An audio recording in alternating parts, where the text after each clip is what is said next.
My 15-year-old daughter and I was banned from my wife's sister's wedding. We only invited elites. I don't want you to look out of place. I didn't argue. I just said we won't be attending. But when Christmas came, I made one quiet change, and the entire family lost it. Chapter 1. You don't belong here. I still remember the way my daughter looked at me after the call ended, her big confused eyes searching my face for an explanation I couldn't bring myself to say out loud. She said what my daughter asked quietly. I swallowed the lump in my throat. Your aunt said the wedding's for elites only. We weren't invited. My daughter blinked. Are we not family? They think we'd look out of place? I said, forcing a calm tone. But don't worry, we're not going. She stood there, trying to process it. 15 years old, smart as a whip, was already dealing with high school cliques and social cruelty, now being told she wasn't good enough for her own mother's side of the family. It wasn't just the rejection that stung, it was the hypocrisy. I had been married to my wife for nearly 20 years. I worked 2 jobs to keep us afloat during the early years, supported her through nursing school, and paid off her parents' second mortgage when they were drowning in debt. I was the guy who fixed their broken pipes, babysat their kids, drove their mother to appointments when no one else had time, and now I was being treated like a weed that somehow made it into their carefully groomed lawn.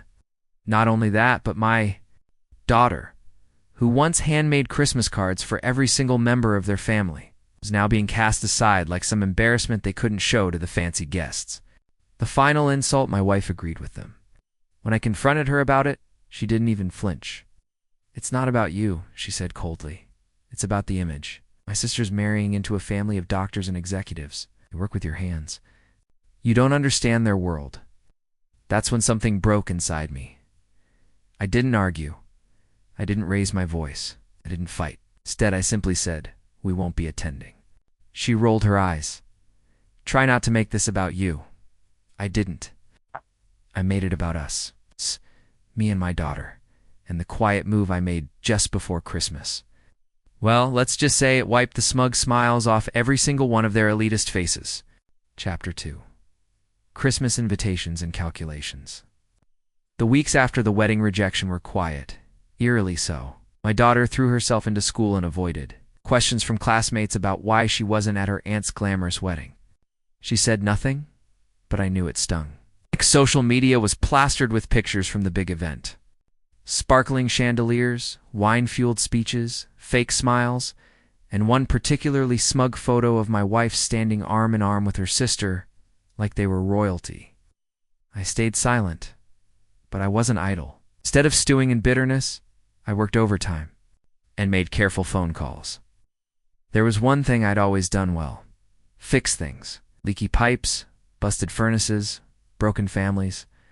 And now I was about to fix this injustice with something far more potent than a wrench.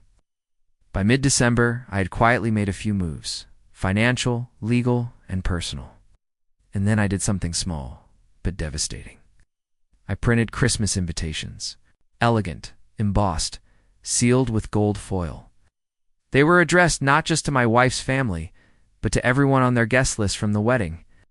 Friends, colleagues, even the groom's wealthy relatives. The invitation read, Christmas Eve celebration hosted by James and Emily, father and daughter. You are cordially invited to a night of warmth, gratitude, and legacy. Dress code. Come as you are, because no title or wealth will ever matter more than character. It was subtle, but the message was clear. I invited them into our home, not because I expected them to come, but because I wanted them to realize something far worse. They were excluded from something real. Then the final piece fell into place. On December 20th, my wife came home to find her belongings neatly packed in boxes. A printed file sat on top, a copy of the divorce papers, and more importantly, a real estate contract. Wait, what is this? She asked, suddenly pale. This house is no longer in your name, I said flatly. Check the documents.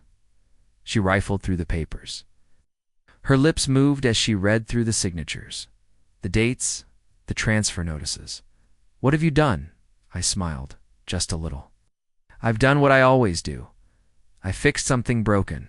That Wasn't even the punchline because just 3 days later, on Christmas Eve, the entire family showed up dressed in glittering clothes and forced smiles, only to be stopped at the gates. A security guard handed them a typed message I had left. Merry Christmas. Unfortunately, this event is for family, not opportunists, not elitists, and certainly not traitors. If you ever want to know what real class looks like, try humility. They were furious. But it didn't stop there because the next morning, the real revenge unfolded. Chapter 3. The Echoes of Humiliation. Christmas morning arrived with a crisp golden sun. Inside our modest home, Emily and I exchanged simple gifts. A handmade sketch from her, a leather-bound journal from me. No fancy chandeliers, no guests in. Tuxedos, just warmth, music, and peace. The kind of peace only truth can bring. Meanwhile, across town, my ex-wife's sister's family was in full damage control. Juicy. The humiliation from the night before had gone viral. One of the guests, a minor celebrity, had live-streamed the awkward moment they were turned away at the gates with the note in hand. The stream caught my ex-mother-in-law shouting, "Do you know who we are?" and being met with laughter from the growing crowd behind the security line. Within hours, clips had surfaced all over social media. Entitled "Family Kicked Out of Private Party After Banning Dad and Daughter from Wedding." The comments were brutal. Good. That dad's a legend. Who bans there? Own niece from a wedding, karma hit like a truck. Imagine being humbled like that in front of the world. And the consequence is immediate. The sister, who prided herself on being a lifestyle influencer, began losing sponsorships. A brand deal with a luxury clothing line was quietly canceled. My ex-wife's job, already teetering after several HR complaints, came under fire when someone linked her name to the viral humiliation. She was put on immediate leave, but none of that compared to what happened at Emily's school. After the holidays, she returned and was greeted like royalty. Students, teachers, even the principal had seen the video, and then one of the teachers who moonlighted as a blogger wrote a heartfelt article titled, "The Plumber Who Taught Elites a Lesson in Class." It was shared 200,000 times in 2 days. Suddenly, our quiet lives became a symbol of something bigger: dignity, resilience, and the triumph of character over status.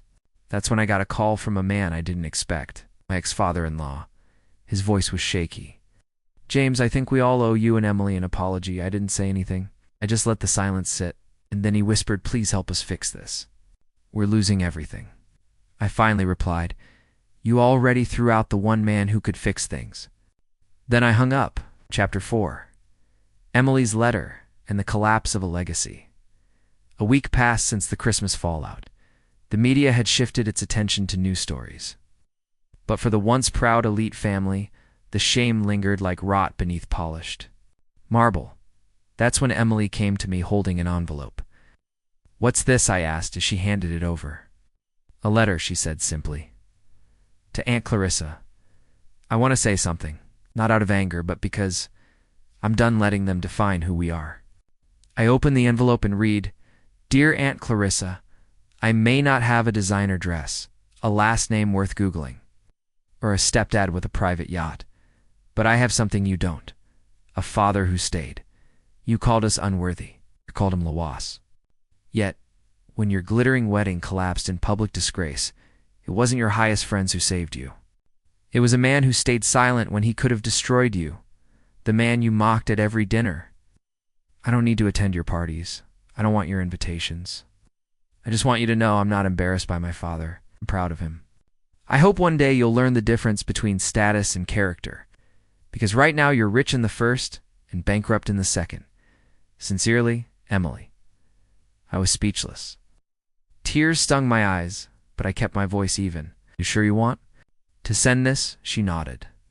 "I'm not afraid of them anymore. I just want them to know what they lost." She mailed the letter herself. 3 days later, Clarissa's husband filed for separation. Apparently, the scandal had revealed more than just bad behavior. It exposed financial fraud tied to Clarissa's business. One by one, her world fell apart. Her mansion went up for sale. Her Instagram account got hacked, and leaked messages revealed how she truly spoke about even her closest friends. Sponsorships gone, public reputation ruined. My ex-wife. She showed up at my door, eyes red, makeup running. James, please, you have to help. Clarissa, she's unraveling. And I was wrong about you, about everything. I stared at her, not with hate, but with clarity. You didn't just betray me, you betrayed our daughter. And that's something I can't forget. She fell to her knees. Please, just tell them it was all a misunderstanding. Talk to the media. You're the only one they'll believe. I tilted my head, then said the words that ended everything. The man you laughed at, the one you threw away like trash, doesn't live here anymore. I shut the door. Chapter 5. The final toast. A legacy rewritten. 3 months passed.